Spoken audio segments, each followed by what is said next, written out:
Hello and welcome to IAMC Radio and Podcast. Great to be here. Today we're going to explore the top news headlines for April 25th. Yes, we've got 10 key stories lined up. We'll aim to be concise and get straight to what you need to know. So let's start in the UK. Right. The first headline concerns Victor Stanley Aidum, a British civil servant with a Nigerian background. Okay. He lost a racism lawsuit against the UK Ministry of Defence, the MOD. And this was tied to disciplinary action. Yes. Back in 2021. It was about him using remote work hours for personal errands, like getting an Uber to the airport. And his claim was about stereotypes. He alleged management viewed black Africans as lazy, stemming from an informal warning he received about his working hours. But the employment tribunal didn't see it that way. No, they sided with the MOD. They found no real proof of racial bias from his boss, Sharon Doherty, or the department overall. What did the tribunal point to? Well, they noted he was often absent, skipped meetings, gave various reasons like buying a vacuum cleaner or internet problems during work time. And the working from the Uber. They called that claim unconvincing. The judge, Tim Adkin, stated explicitly there was no impression Doherty held those stereotypical views. So all his claims were dismissed. Correct.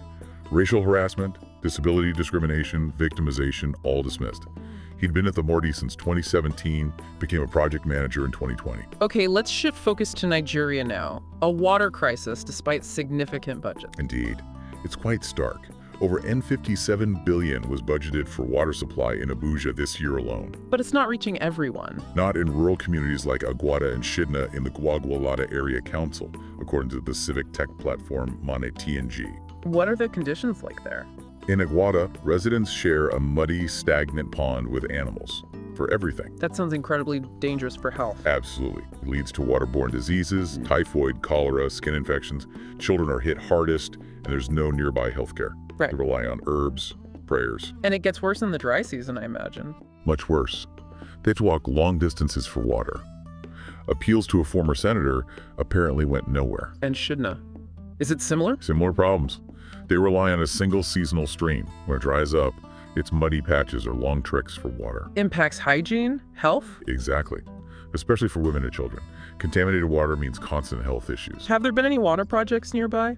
There have been projects, like a borehole initiative in Bore Area Council last year, but nothing seems to have reached these specific Gwagwalada communities. Despite the allocated funds? Yes, N9 billion specifically for the FCTA water sector in 2024. Plus, President Tinubu reportedly approved N50 billion for satellite towns, including Gwagwalada. Still, no benefit seen here. So TNG is calling for action. They're appealing directly to the FCT Minister, Nyesom Wike, and Senator Iredi Kingeb for intervention, specifically for boreholes. Let's turn to the U.S. now. FBI figures on investment fraud. Yes, and they're quite alarming. Over $6.5 billion lost in the U.S. just in 2024. Billion. Wow, how does that compare to last year? It's a 33% increase from 2023. Investment fraud represents the highest reported financial loss among all internet crimes. What other crimes are prevalent? Phishing and spoofing, extortion, personal data breaches, those were the most reported crime types. Any states particularly affected? California, Texas, and Florida saw the most complaints. Yeah. And older individuals, people over 60, suffered enormously at nearly $5 billion in losses. The FBI also took action on sextortion, didn't they? They did. Operation Artemis, a global effort targeting schemes originating from Nigeria. What were the results? It led to 22 arrests in Nigeria. Worryingly, about half of those cases were linked to suicides of victims. That's tragic. Is this type of crime increasing? Tips related to sextortion rose 30% between late 2024 and early 2025. Over 54,000 victims were reported in 2024, mostly boys aged 14-17. What's the FBI's advice? Report it. Use the IC3, the Internet Crime Complaint Center. They also advise contacting your financial institution and local FBI office. Moving on to cybersecurity, MTN Group has an issue. Yes. The telecom giant confirmed a breach. Personal data of some customers in certain markets was exposed. But their main systems are okay. They're emphasizing that their core infrastructure billing, financial platforms, wasn't compromised and is still functional. Do they know who did it? An unidentified third party claimed access. An investigation is underway. They've involved the South African Police Service and the Hawks and are coordinating with law enforcement in other affected regions. Are they telling customers what to do? They're contacting affected customers directly where regulations require it. And they've issued public advice.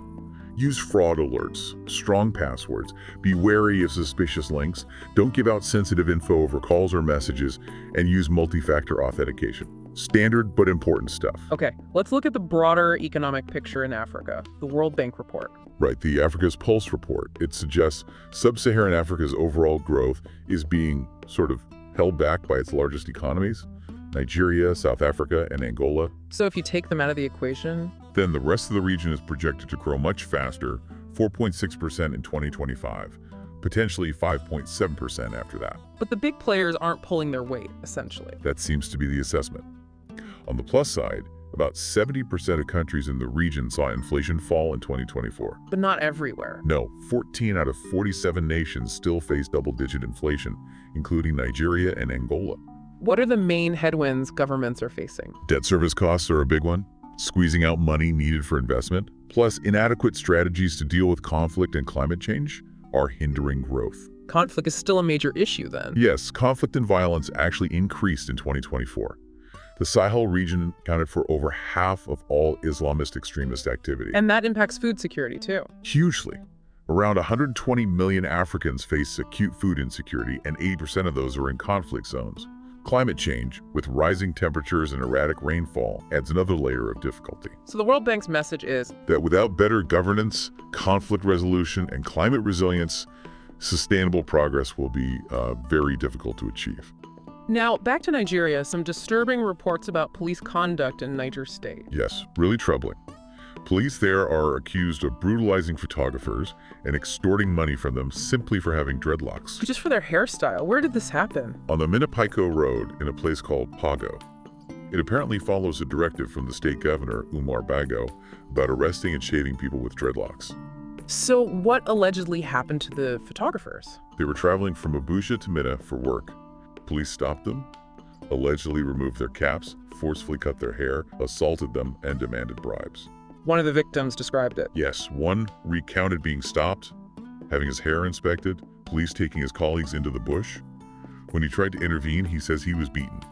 And they were forced to pay? He claims they had to pay a N2000 fine via bank transfer, and then another N2000 in cash.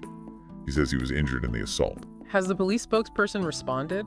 The Niger State Police Public Relations Officer, Wasu Abiodun, hasn't commented publicly yet as far as we know. Turning back to the U.S., an arrest linked to the Rwandan genocide. Correct. A man named Faustin Ansabumukunzi, 65 years old, living on Long Island, has been indicted.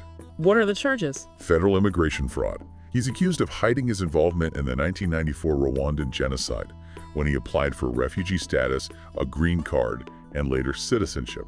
What was his alleged role? He allegedly denied involvement in genocide or persecution, but prosecutors say he was a sector counselor in the Kiburitsi region during the genocide. And accused of specific acts. Yes, directing attacks on Tutsi civilians, setting up roadblocks to capture them, and even encouraging rape. What are officials saying? The DOJ emphasized prosecuting those who commit atrocities and then lie to get into the U.S. The U.S. attorney said he lived with an undeserved clean slate. He was actually convicted of genocide in absentia by a Rwandan court earlier. When did he enter the U.S.? As a refugee in 2003, got his green card in 2007, and applied for naturalization twice, allegedly lying on the forms both times. He faces up to 30 years if convicted. Okay. Let's cover Nigerian politics again. Peter Obi speaking out. Yes, the former presidential candidate was speaking at Johns Hopkins University and strongly criticized what he calls transactional politics in Nigeria. What does he mean by that? He accuses politicians of paying young people, youths, small amounts of money like N20,000 and 40,000 a month to go on social media and harass or discredit people advocating for better governance. He sees that as counterproductive. He called it tragic and ironic. He said these are the same youths whose future proponents of good governance are fighting for, yet they're being weaponized against reform. So he's calling for a change in mindset. Yes, urging young people to reject these crumbs and instead embrace knowledge, critical thinking, and civic responsibility. A move away from money-driven politics. It comes amid concerns about online misinformation targeting opposition voices. Now, international relations. U.S. President Trump on the Ukraine war. That's right. Following a significant Russian missile and drone attack on Kyiv that killed at least 12 people, President Trump warned President Putin to stop. What was his specific message? He called the attack unnecessary and noted its very bad timing. He also mentioned the high number of soldiers dying weekly and urged movement towards a peace deal. And Ukraine's reaction. President Zelensky accused Russia and North Korea of collusion. He claimed a North Korean-made ballistic missile was used in that Kyiv attack. What's Zelensky calling for? More international pressure on Russia, naturally, and further strengthening of Ukraine's air defenses, its air shield. Efforts for a U.S.-brokered peace deal haven't succeeded so far. Finally, the China-U.S. trade situation, still tense. Very much so. China's top leadership, including President Xi Jinping, pledged to support their economy and significantly oppose unilateral bullying in global trade. A clear reference to U.S. tariffs? Almost certainly a veiled rebuke. They acknowledged the increasing impact of external shocks and stressed commitment to multilateralism against these unilateral bullying practices. How is the trade war affecting China's economy? It's adding strain, certainly. They're already dealing with issues in the property sector and some consumer reluctance. So what's their plan? Boosting domestic demand. That was discussed at a recent Politburo meeting, ways to increase incomes, boost service consumption, possibly even rate cuts. They're aiming for 5% growth this year. Where do the tariffs stand now? Well, President Trump imposed 10% tariffs broadly, but many Chinese goods now face tariffs up to 145%. China retaliated with tariffs up to 125% on U.S. goods. So experts think China will focus inward.